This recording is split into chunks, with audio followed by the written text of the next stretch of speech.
திறம் பழகு. எப்படி தொழில் செஞ்சுன்னா காஞ்சிரும் நிட்டு நாம் பாரம்பரியம் பண்ணால் நம்ம ஓடுனாகும். பட்னி மக்கள்லாம் என்ன பண்ணுறது பசங்களை? இப்படி ஒரு நிலைமை தான். இதுக்கு யார் முற்றுப்புள்ளி வைப்பாங்க, யார் செய்வாங்க அப்படின்றது எனக்கு என் ஊகம் இல்லை, இது வரைக்குமே இல்லை. தொழில் நல்ல தொழில் தான், தப்பு இல்லை. மேலாட அழகாக நெய்யலாம், சம்பாதிக்கலாம். அது இப்போ முடியலை. உடல், பொருள், ஆவி அனைத்தையும் ஒரே இடத்தில் ஒன்று குவித்து இந்த உலகிற்கே உடையளித்துக் கொண்டிருக்கும் உன்னதமான தொழிலை செய்யும் நெசவாளிகளில் ஒருவர்தான் இந்த பெரியவர். ஒவ்வொரு நூலையும் சீராக பின்னிக் கொண்டிருக்கும் இவர்கள் வாழ்க்கையில்தான் எத்தனை எத்தனை சிக்கல்கள். புடவைகளின் அழகில் லயிக்கும் நம்மில் எத்தனை பேருக்கு அதன் குறுக்கு விட்டாக பின்னிக் கிடக்கும் இவர்களின் உழைப்பு தெரியும்? உணவு கொடுக்கும் உழவனின், உடை கொடுக்கும் நெசவாளனின் உழைப்பை நாம் உணர்ந்து உணராமல் இருப்பதால் தான் இவரை போன்றவர்களின் வாழ்க்கை தரிகட்டு ஓடுகிறது. இத்தனை இன்னல்களுக்கும் நடுவிலும் தான் பட்டாடைகளையும் இன்னும் பிற கைத்தறி ஆடைகளையும் உற்பத்தி செய்யும் கரங்களில் தறிகள் சடசடத்துக் கொண்டிருக்கின்றன. பட்டுச்சேலை இந்திய பெண்களின் உணர்வோடு ஒன்றித்த ஆடை. ஆடை அறைகளை அலங்கரிக்கும் மதிப்புமிக்க ஆடை. திருமணம் மற்றும் குடும்ப நிகழ்வுகளில் பட்டு சேலைகள் அணிதல் ஒரு பாரம்பரிய சடங்காக மாறிவிட்டதால் பட்டாடை இல்லாத மங்கள விழாக்கள் இல்லை என்றே சொல்லலாம். இருப்போர் இல்லாதோர் என்ற இடைவெளி இருந்தாலும் அனைவரும் தங்கள் வாங்கும் சக்திக்கு ஏற்ற வகையில் பட்டாடைகள் அணிவது இயல்பான நிகழ்வாக மாறிவிட்டது. 25,000 ரூபாயிலிருந்து 1,50,000 ரூபாய் வரைக்கும் பார்க்கலாங்க. இதில் என்னன்னு பார்த்தீங்கன்னா டிசைனு உங்களுக்கு எக்ஸ்பென்சிவாக இருக்கும். டிசைனு மற்ற ஆடைகளை விட பட்டாடைகள் சிறப்பு பெற்றிருப்பதற்கு ஜரிகையும் பட்டு நூலுமே காரணமாக இருக்கிறது. அதேபோல் பட்டுப்புழுவிலிருந்து எடுக்கப்படும் நூல்தான் இந்த சேலைகளை நெய்வதற்கு பயன்படுத்தப்படுகிறது. காஞ்சிபுரம் பட்டுன்னு வர்ற போது நீங்கள் சேரியை பார்க்குற போதே உங்களுக்கு தெரியும். ஏன்னு சொன்னால் இந்தியாவிலேயே 1800 ஆண்டுகளுக்கு முந்தைய தொழில் முறையை இன்றைக்கும் தக்க வைத்து கொண்டிருக்கிற ஒரு உற்பத்தி முறை காஞ்சிபுரம் பட்டு சேலை. கையறி நாடா அது மொத்தம் நீங்கள் ஒரு பாவில் 24,000 முறை கையறி நாடாவின் மூலமாக இலை பின்னப்படுகிறது.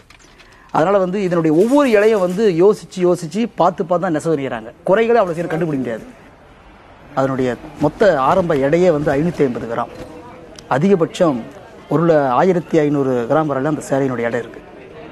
காஞ்சிபுரம் பட்டை நீங்கள் ஒரு 6 மாதம் ஒரு வருஷம் துவைக்க வேண்டிய அவசியமே கிடையாது. டஸ்ட் அவ்வளோ ஏற்றுக்காது. கோடை காலத்தில் குளிர்ச்சியாகவும் குளிர்ந்த காலத்தில் சற்று வெப்பத்தை தரக்கூடிய வகையில் அந்த இயற்கையாகவே பட்டு மாறிக்கொள்ளுகிற காரணத்தினால் இந்த சேலை என்பது அணிவதற்கு மகிழ்ச்சி. குறிப்பாக பட்டு சேலை எல்லாரும் இன்றைக்கும் ஒரு நேர்த்தியாக பார்க்கறதுக்கு காரணம் அது முகூர்த்தத்துக்கு கல்யாணத்துக்கு இருக்கிற சேலைங்கிறதுனால. நான் கனடாலேருந்து வந்திருக்கேன். ஏன்னா இந்த காஞ்சிபுரம் சாரீஸ் எப்பொழுதுமே எனக்கு ரொம்ப பிடிக்கும். Quality wise is also very good and it's the life is also very good. So ரொம்ப ரொம்ப நாள் நீடிக்கும் புடவை. ஸோ அதனால் தான் நான் அவ்வளோ தூரம் அங்கேருந்து என்னோட டாட்டர் வெட்டிங்காக நிறைய சாரீ பர்ச்சேஸ் பண்ண வந்திருக்கேன். And I also bought many saris. தமிழகத்தில் பட்டுச்சேலை உற்பத்தியில் காஞ்சிபுரம் மாவட்டம் முன்னிலை வகிக்கிறது. மேலும் திருவண்ணாமலை, தஞ்சாவூர், கோவை, நெல்லை மற்றும் கடலூர் மாவட்டங்களிலும் பட்டுச்சேலைகள் உற்பத்தி செய்யப்படுகின்றன. இதிலும் காஞ்சிபுரம், ஆரணி, திருப்புவனம் பட்டுகள் தனித்துவ அடையாளம் பெற்று விளங்குகின்றன. காஞ்சிபுரத்தை சுற்றிலும் உள்ள 50க்கும் மேற்பட்ட கிராமங்களில் பட்டு நெசவே அந்த மக்களின் வாழ்வாதாரமாக இருந்து வந்தது. தொடக்கத்தில் 20,000 குடும்பங்கள் இந்த பட்டு கைத்தறி நெசவு தொழிலில் ஈடுபட்டு வந்துள்ளன. தனியார் நிறுவனங்கள் மூலமும் கூட்டுறவு சங்கங்கள் மூலமாகவும் பட்டு நெசவு தொழில் நடந்து வருகின்றன. ஆரம்பத்தில் இந்த தொழில் லாபகரமானதாகவும் தங்கள் வாழ்க்கை நிலையை தாங்கும் ஆதாரமாகவும் இருந்து வந்ததால் இந்த பாரம்பரிய தொழிலை தலைமுறையாக கெட்டியாக பிடித்துள்ளனர். ஆனால் இன்று இந்த நெசவு தொழிலை மேற்கொள்ளும் கலைஞர்கள் நொடித்து போய் காணப்படுகின்றனர். அதிகாலை தொடங்கி இடைவெளி இல்லாமல் தறியில் இருந்தால்தான் குறித்த காலத்தில் சேலைகளை நெய்து தர முடியும். ஒரு 7 மணிலேருந்து ஸ்டார்டிங் பண்ணோம்னா 9 மணி வரைக்கும் பட்டு தறி நெசவு தான் பண்ணுவோம். நெசவு பண்ணிட்டு இறங்கி குளிப்போம். குளித்து சாப்பிட்டுட்டு மீண்டும் அதில் போய் உட்காந்துருவோம். மீண்டும் 1 மணி வரைக்கும் அதில் தான் சார் இருப்போம். அதுக்கப்புறம் திரும்பி இறங்கி சாப்பிட்டு ஒரு ரெஸ்ட்டு 1 மணி நேரம், ஒரு 2 மணி 2:30 மணிக்கு உக்காண்டு ஒரு 5:30 ஒரு 7 மணி வரல நெய்வோம். ஒரு தறியில் மாதம் ஒன்றுக்கு 2 சேலைகள் மட்டுமே நெய்ய முடிகிறது. ஆனால் இந்த சேலைகளை நெய்வதற்கு குடும்ப உறுப்பினர்கள் அனைவரின் உழைப்பும் தேவைப்படுகிறது. நான் நெசவு செய்யும் போது என் மனைவி வந்து பட்டை அழிச்சு கொடுக்கணுங்க. பட்டை அழிச்சு தாரா நூலாக சுற்றி தார் சுற்றி கொடுக்கணும். எனக்கு இங்கே இழைங்கள் பட்டுத்தேரில் பட்டு இழைங்கள் அறந்துட்ட போது அங்கேருந்து ஏந்து வந்து என்னால் ஒரு வாட்டுக்கு ஒரு வாட்டி ஏந்து வர்றது ரொம்ப கடினமான வேலை. அவங்களை கூப்பிட்டு அந்த இழைங்களை கட்டுன்னு சொல்லுவோம். அதே மாதிரி ஜாக்கார்டில் ஒரு கயிறு அறந்துட்டாலோ இந்த செலுப்பில் அட்டை மாற்றுறதுக்கோ ஒவ்வொரு வாட்டி ஏந்து இறங்க முடியாது, சிரமமாக இருக்குது அப்படின்னு சொல்லிட்டு எங்கள் மனைவி மாதிரி கூடியே தான் இருப்பாங்க. உடனே வீட்டு வேலையும் செய்துட்டு அதோடு அதனுடைய தொடர்ச்சியான அந்த பணிகளை தொடர்ந்துட்டே தான் இருப்பாங்க. எனவே வீட்டு வேலைகள், குழந்தை பராமரிப்பு என்று அனைத்து பணிகளையும் சமன்படுத்தி கொண்டுதான் ஒரு குடும்பமே சேலை நெய்யும் சேவையில் ஈடுபடுகிறது. ஒரு நாளைக்கு 8 மணி நேரம் செய்கிறாங்க. நாங்கள் 2 பேருமே சேர்ந்து தான் செய்கிறோம். நைட்லாம் கூட பார்க்க மாட்டோம், இரவுலாம் வேலை செஞ்சுட்டு தான் இருப்போம். மொத்தத்தில் ஒரு 200 வருமானம் தான் கிடைக்குது ஒரு நாளைக்கெல்லாம். அது கொஞ்சம் பத்தாத போல தான் பசங்களுக்கு படிக்க வைக்கிறதுக்கு கடன் வாங்கின்னு கொண்டுன்னு இருக்கிறதா இருக்குது. என் கையில் கிடைக்கிறது கூட்டுறவு சங்கத்தில் வச்சா 12,000 தான் கையில் கிடைக்குது. ஆனால் தனியார்கிட்ட போனோன்னா 9,000 தான் கையில் கொடுப்பாங்க. அதில் இந்த 12,000ல் கம்மு, இந்த அச்சு பொழிக்கிற கூலி, பட்டியகிற கூலின்னு பார்த்தீங்கன்னா அதுவே எங்களுக்கு 2,000 ரூபா போயிடுச்சுங்க. 10,000ல் நானும் எங்கள் மனைவியும் சேர்ந்து ஒரு மாதம் ஃபுல்லாக கடினமாக வச்சாவே ஒரு மாதம் ஆகிடும். வருமானம் கம்மியாக தான் இருக்குது. இருந்தாலும் இதுதான் உழைக்கணுன்றது, எங்களுக்கு வேற தொழில் இல்லாததுனால இதை உழைச்சிக்கிட்டு இருக்கிறோம். நாங்கள் இது இந்த வருமானம் காரணங்களால நான் இந்த சிறு வயசுலேருந்து இன்ன வரைக்கும் நான் ஒரே ஒரு 10,000 ரூபாய் கூட என்னால் இன்கம் பண்ணி என் பொண்ணு பிள்ளைங்களுக்காக சேர்த்து வைக்க முடியல. வறுமையின் பிடியில் இருக்கிறேன். எங்கள் அப்பா அம்மா சம்பாதிச்சு விட்ட பூர்வீக வீடு எங்கள் வீட்டை பாருங்க. இன்னும் என்னால் வந்து ஒரு 20,000மோ ஒரு 10,000மோ சேமித்து ஒரு ஓடு திருப்ப முடியல. இப்படி நீண்ட நேரம் வேலை செய்தும் கூட தங்கள் அவசர தேவைகளை கடன் மூலமே தீர்த்துக் கொள்கிறார்கள். ஒரு வாரம் போயிட்டு அந்த ஒரு வாரம் குறுக்கு பத்தலையா, பக்கத்தில் போய் 100 ரூபாய் கொடுப்பா, 200 ரூபாய் கொடுங்க, சாலத்தை தரோம், சாலத்தை அங்கே கொடுத்துருவோம். கூலி பத்தாதுனால இப்ப பேஜார் படுறது.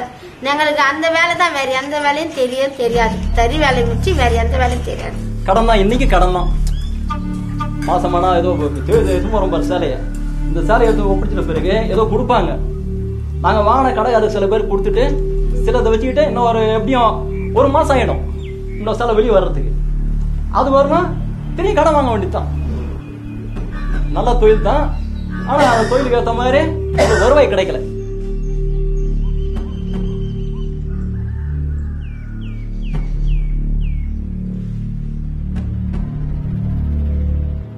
கைத்தறிகள் எழுப்பும் சீரான தாளகதிக்கு ஏற்றவாறு நெசவாளர்களின் கைவண்ணத்தில் புடவை என்ற கலைப்படைப்பு உருவாகிறது. புடவையின் சிறப்பை அதன் அணிபவர்களின் முகத்திலிருந்தே அறிந்து கொள்ள முடியும். கைத்தறி கூடங்கள் ஒரு கலைக்கூடமாகத்தான் காட்சியளிக்கின்றன. நெசவாளர்கள் என்பவர்கள் படைப்பாளிகள். ஆனால் அந்த படைப்பாளிகளின் வாழ்க்கை நிலை எப்படி இருக்கிறது? இந்தியாவில் விவசாயத்திற்கு பிறகு அதிக வேலைவாய்ப்பு ஏற்படுத்தி கொடுக்கும் தொழிலாக நெசவு தொழில் இருக்கிறது.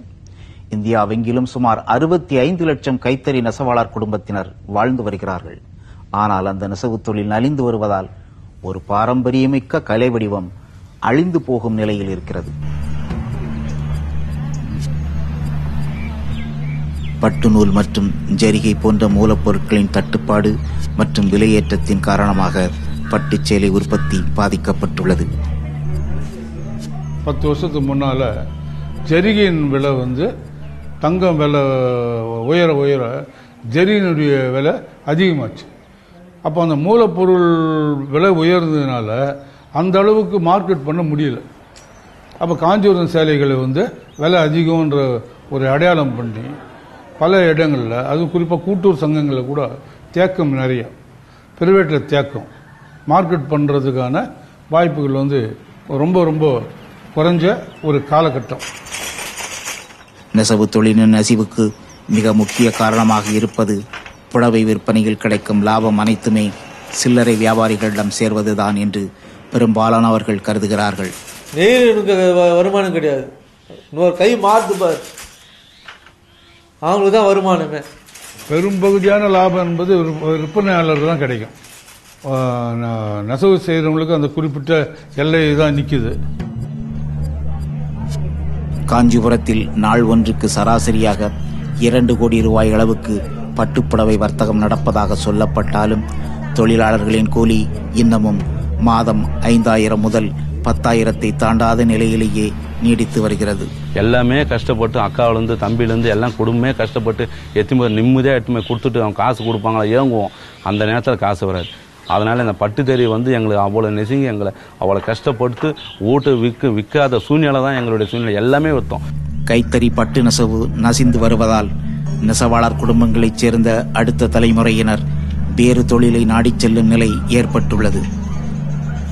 ஃபுல்லாக அந்த பக்கம் ஃபுல்லாக தறி தான் சார். தறி இல்லாத இதுவே கிடையாது, ஃபுல்லாக தறி தான் இந்த பக்கத்தில். இப்போ தறின்னு பார்த்தீங்கன்னா 1, 2, 3 இந்த தெருவிலே 70 வீடு இருக்குது. அதில் 3 வீடு தான் தறியாக இருக்குது. மற்றபடி தறியாக இல்லை. அவங்கவுங்க தொழில் போயிட்டாங்க. டிஃபன் கடை வைக்கிறதுக்கு போயிட்டாங்க, சமையல் வேலைக்கு போயிட்டாங்க, பெயிண்ட் அடிக்கிறதுக்கு போயிட்டாங்க, கொளுத்து வேலைக்கு போயிட்டாங்க. என்ன எதுவும் பண்ணுறது இப்போ கம்பெனிக்கு இப்போ ஏகப்பட்ட கம்பெனி ஆச்சு. எல்லாமே இப்போ கம்பெனி போயிட்டாங்க. கைத்தறியை தவிர வேறு எந்த தொழிலும் தெரியாத மூத்த கலைஞர்கள் அடுத்த பணி எப்போது வரும் என்று காத்திருக்கிறார்கள். எனக்கு தெரிஞ்சு சின்ன பசங்க இதில் வேலை செய்யறதே கிடையாது. ஒன்றுமே முடியாதவங்க அப்படி வச்சுக்கோ. வீட்டை விட்டு வெளியே போக முடியாதவன் ஒண்டிக்காரங்க அவங்க தான் ஓட்டியிருந்தாங்க, ஓட்டிங்கிறாங்க. இப்போ சொந்தமாக கைத்தறி நெசவு செய்யும் கலைஞர்களைப் போலவே தனியார் கைத்தறி கூடங்களும் பரிதாப நிலையிலேயே இருக்கின்றன. இல்லை, ஆள் கிடையாது தான் சார். நாங்களே இந்த வயசானவங்க லேடிஸ் அவங்களாம் போட்டு தான் இப்போ வேலை செய்கிறாங்காண்டி இப்போ அறியாத பசங்கிறது யாரும் இந்த அடுத்த தொழில் முறையில் யார் வருவாங்க எங்களுக்கு தெரியாது. நான் என் பையனை நான் இந்த தொழில் கொடுத்து பெரிய சந்தேகம் தான். தற்போதைய சூழ்நிலையில் நெசவு வேலைக்கான பணியாட்கள் கிடைப்பதில்லை. அப்படியே கிடைத்தாலும் அவர்களுக்கான கூலியை சேலைகளை விற்ற பிறகே கொடுக்க வேண்டிய இக்கட்டான சூழ்நிலை நிலவுகிறது. அவங்க தறிக்கார கூலி கொடுக்கணும். நாங்கள் போய் தானே 9 ஆனால் 9 மணியில் தறிக்காரெல்லாம் கூலி உட்காந்து இருப்பாங்க. நாங்கள் காஞ்சிரம் போய் சேலை கொடுத்துட்டு வந்தது நாங்கள் கூலி கொடுக்கணும். எங்கள் இது அவங்க போய் கூலி கொடுத்த அப்புறம் அது 9 மணிக்கு அப்புறம் அரிசி வாங்குறதோ இது வாங்குறதோ பாத்தாயம் பொறுத்த எல்லாமே அவங்க அதுக்கப்புறம் தான் 9 மணிக்கு மேலே தான் ஓடுவாங்க அவங்கள ஓட்டுக்கு. ஒரு காலத்தில் தறியோடிய தெருக்கள் எல்லாம் தற்போது வெறிச்சோடி காணப்படுகின்றன. இப்போ ஒரு 700 பேர் கிட்டத்தட்ட வேலை செஞ்சிருந்தாங்க.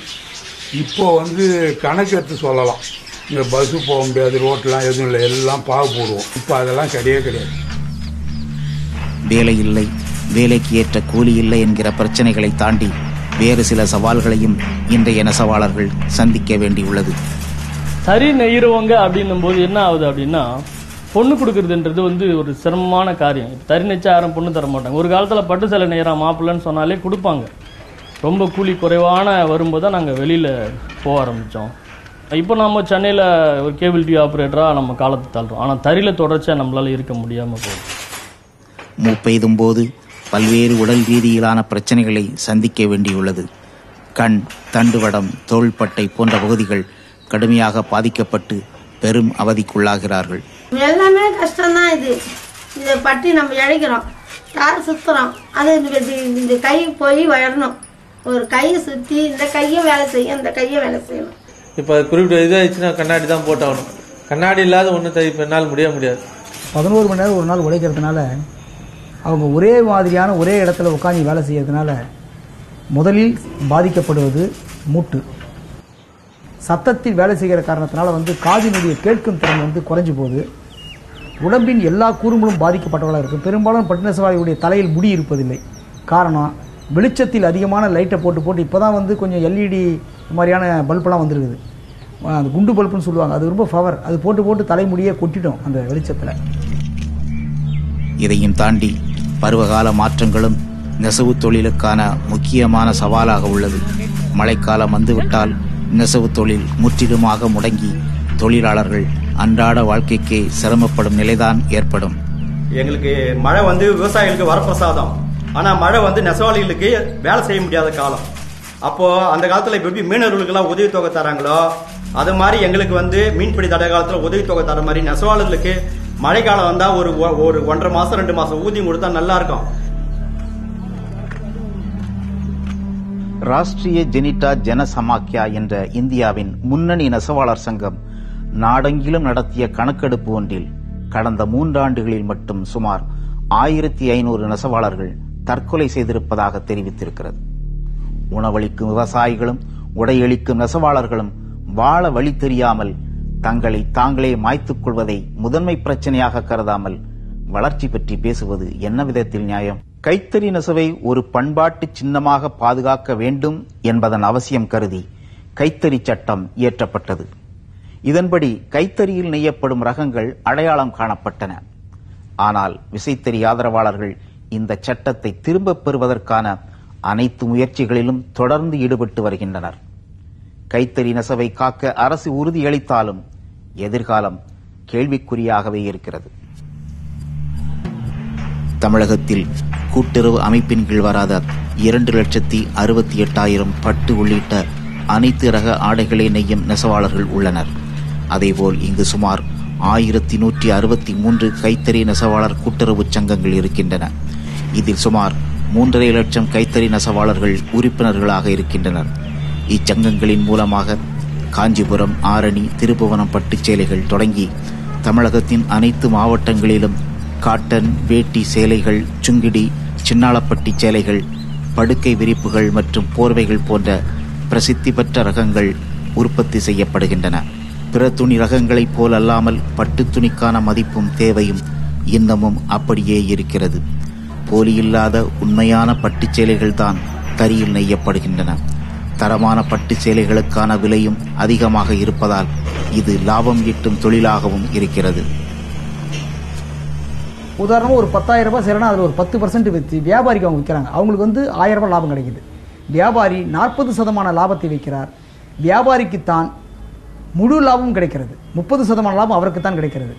லாபம் முதலாளிகளுக்கு, வியாபாரிகளுக்கு. உழைப்பும் அதற்கான கடினமான கஷ்டமும் நெசவாளிகளுக்கு. அதேபோல தறியில் நெய்யப்படும் உண்மையான பட்டை காட்டிலும் விசைத்தறியில் நெய்யப்படும் சேலைகளின் மென்மையும் பளபளப்பும் வாடிக்கையாளர்களை எளிதாக கவர்ந்து விடுகின்றன. திருமண பட்டு புடவைன்னு தயார் பண்ணுற போது உங்களுக்கு 30,000 40,000 ரூபாய் ஆயிடுது. இப்போ 40,000 ரூபாய் கொடுத்து எடுக்கிற சக்தி உள்ள எண்ணிக்கை குறைவாக இருக்கு. வரக்கூடியவங்க என்ன பண்ணுறாங்கன்னா 5,000 வேணும், 10,000 வேணுன்ற போது இன்னைக்கு பெரும்பகுதி என்னாச்சுன்னு சொன்னால் பவர் ரூமில் தயார் பண்ணக்கூடிய அதில் தயார் பண்ணக்கூடிய அந்த சேலைகள் வந்து விலை கொஞ்சம் குறைவாக கிடைக்கும். இது ஒரிஜினல் நினைப்பேன், இது ஒரிஜினல் இல்லை. நான் எனக்கு தானே தெரியும், உங்களுக்கு தெரியுமா? நான் தவறவங்களுக்கு அதை மாதிரிலாம் போட்டு தயார் பண்ண ஆரம்பிச்சுட்டாங்க. டிசைன் பிரமாதமாக இருக்கும். அதை பார்த்து நானே ஆச்சரியப்படுவேன். பார்த்தீங்கன்னா 1,500 ரூபாய்க்கு கொடுக்குறோம். பார்டே பார்த்தீங்கன்னா தகன்னு இருக்குது. அவன் லைட் போட்டு காட்டினாங்கன்னா அவ்வளோ சூப்பராக இருக்கும். நாம் அதை தான் ஆசைப்படுறதா இருக்குது. நானே அப்போ ஜனங்க மனநிலை என்ன, இதுக்கு அதுக்கு என்ன பெரிய வித்தியாசம் இருக்கு? இது வெள்ளி ஜெரிகை, தங்கம் இருக்கு, இதில் அது இல்லை, அதனால இதை எடுக்கலான்ற அந்த மனப்போக்கு வருதுனால இதனுடைய தன்மை வந்து குறையுது மார்க்கெட்டில். இதே நிலைதான் பட்டு நெசவை தாண்டிய பிற கைத்தறி கலைஞர்களுக்கும் நேர்கிறது. இப்போது ஜிஎஸ்டி வரியின் தாக்கம் காரணமாகவும் உற்பத்தி பாதிக்கும் நிலையில் உள்ளது. கைத்தறி துறைன்னு ஒன்று இருக்கு. அந்த துறையில் உள்ளவங்க இன்னைக்கு ஜிஎஸ்டின்னு வந்திருக்கு. அந்த வரி சம்பந்தமான முடிவெடுக்க கூட அந்த துறையினால முடியல. ஜரிக்கு ஒரு டேக்ஸு, சில்க்குக்கு டேக்ஸு, நெசவு நெஞ்ச பிறகு நெசவுக்கு ஒரு டேக்ஸுன்னு விழுற போது கிட்டத்தட்ட ஒரு 22% இருந்துன்னு சொன்னால் மார்க்கெட் பண்ணுறதுல சிக்கல் வந்து சொன்னால் பாதிக்கிறது அவன் நெசவாளி தான் பாதிப்பான். நெசவாளர்களுக்கான அரசு அறிவிக்கும் சலுகைகள் கூட்டுறவு சங்கத்தில் உறுப்பினர்களாக இருக்கும் நெசவாளர்களுக்கு பயனளித்தாலும் அமைப்பு சாரா நெசவாளர்களுக்கு இந்த சலுகைகள் கிடைப்பதில்லை. இப்போ கூட அரசாங்கம் சொல்லக்கூடிய ஏராளமான சமூக திட்டங்கள், அது மருத்துவ காப்பீடு, குரூப் இன்சூரன்ஸ், வீடு கட்டும் திட்டம், நெசவு கருவிகள் வழங்குவது, இது எல்லாமே கூட்டுறவு சங்கத்தில் இருக்கிற நெசவாளிகளுக்கு மட்டும்தான் அமல்படுத்த முடிகிறது. கூட்டுறவு சங்கத்துடைய மொத்த நெசவாளிகளுடைய எண்ணிக்கை என்று பார்த்தால் 1/3 தான். அப்போ தனியார் நெசவாளிகளுக்கு இந்த பங்களிப்பு எதுவுமே செய்ய முடியல. அதனால தான் கூட்டுறவுனுடைய அமைப்பின் கீழ் மொத்த நெசவாளர் கொண்டு வருவதன் மூலமாகத்தான் ஒரு சமூகத்தில் அந்த மனிதனுடைய சுயமரியாதை பாதுகாக்கப்படும், அவன் செய்கிற தொழிலுக்கான நியாயங்கள் கிடைக்கும் என்று நாங்கள் எதிர்பார்க்கிறோம். அது நிரூபிக்கப்பட்ட உண்மை காஞ்சிபுரத்தில்.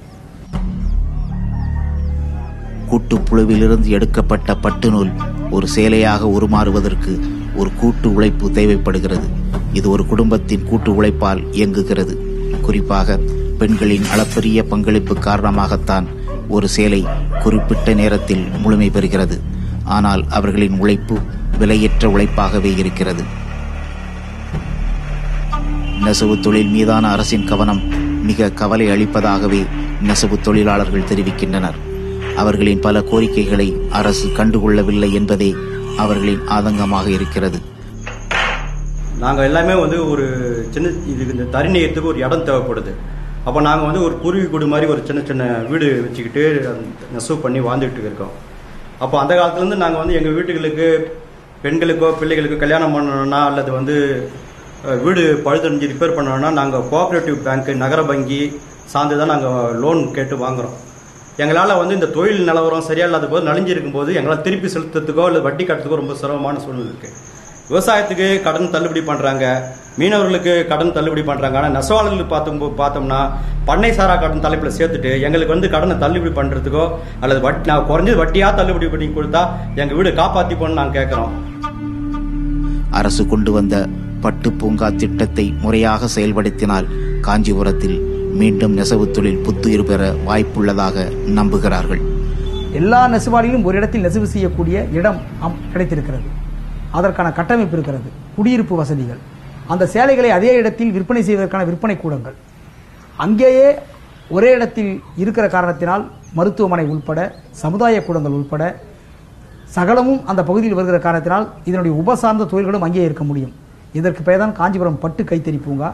உற்பத்தி ஆகிற இடத்திலே சேலை இருக்குது அப்படின்னு கன்சியூமருக்கு தெரிஞ்சா, நுகர்வோருக்கு தெரிஞ்சா அவங்களுக்கு அதை விட ஒரு பெரிய மகிழ்ச்சி எதுவும் கிடையாது.